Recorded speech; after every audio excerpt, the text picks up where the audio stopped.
I am working in Prague in the Czech Republic. And on the flight over I saw in the in-flight magazine that there's an Irish guy here who does tours. So I thought, wow, his name is Marcus Bradshaw. I got in touch with him and asked him, do you mind if I have a look at your tour? And he said, sure, come along.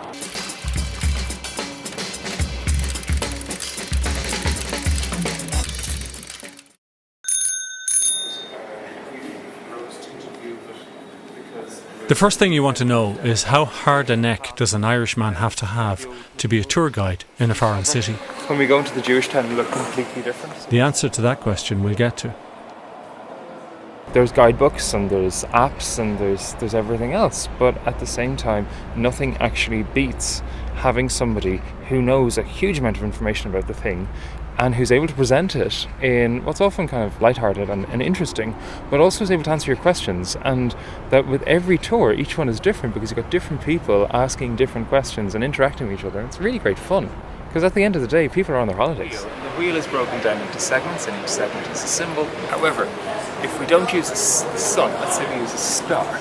Marcus runs a tour called the Naked Tour of Prague, but the only thing that's naked about the tour is the odd statue. The naked bit is a bit of a gimmick in a crowded tour market. What's not a gimmick, though, according to Marcus, is the service he and his colleagues offer. He takes individuals or small groups around Prague with a slightly different take on the usual. There's a magnificent little hidden monastery. There's a community of Franciscan monks living right in the middle of the city centre. Is there? And they have this terrific church.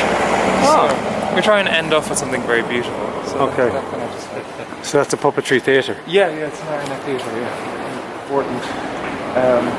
Especially under communism, because puppets can say things that other people can't.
This metro station, but it also doubles up as a nuclear fallout shelter. So it was built by the communist government in the 70s and the 80s during the height of the Cold War. And so there's a network of 800 bunkers with provision for 400,000 people for 72 hours. So it's really, really deep. And then at the bottom of the escalator, you've got this great big steel door on chains which can be pulled up in the event of an emergency to seal it all off.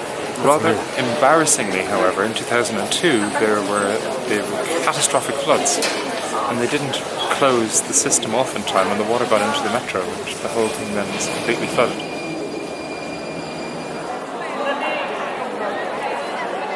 I think the first thing to say about Prague is that there were so many tourists. It's a city of 1.2 million people. Last year got 7.2 million tourists. It's a lot of people, and they all seem to be in the same place at the same time. And so the trick then is not to go to the same place at the same time as they are there. And so it means that things like the castle, don't go there during the day, go there at night. The Charles Bridge, go there very early in the morning. The old town, the tourists following each other around in pretty defined paths. So what you should do is head off at a right angle.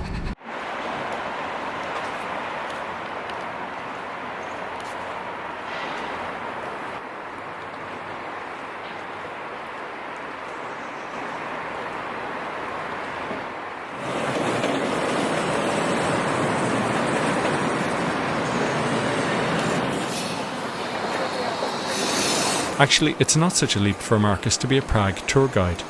He settled in Prague with his partner and now speaks Czech. I came here in September 2012 on the Erasmus program. I had two options. I could go to Manchester or I could go to Prague. And I had never been to Prague before. I'd never been to a post-communist country before. And and it also was much cheaper to come here than to go to Manchester. So I said, okay, Prague it is. So that's how I got it. Then on the cross you've got the face of Christ on the cloth. That's called the Vera icon, or the true image. So that's where we get the name Veronica from. How did you decide about being a guide here? It's a bit cheeky, isn't it? So what happened was I very ambitiously came on the exchange program without enough money to survive the second semester, and so I knew that I was going to need a job at some point.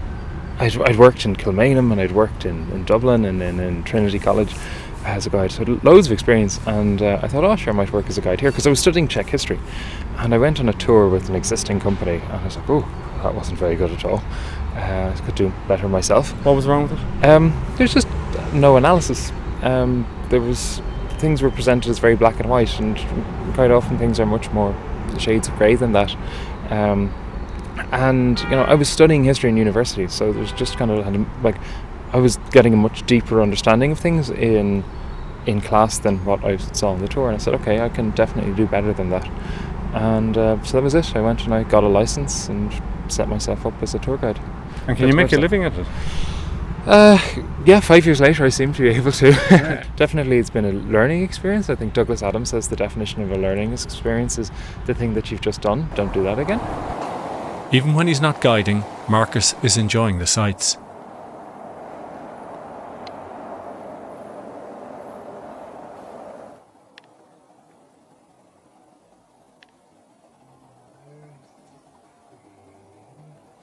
Irish Catholicism hasn't got a patch in any of this. That's why. Just the sheer amount of money that the Austrian Empire managed to pull together. Tell me one secret place to go to in Prague that people don't normally know about.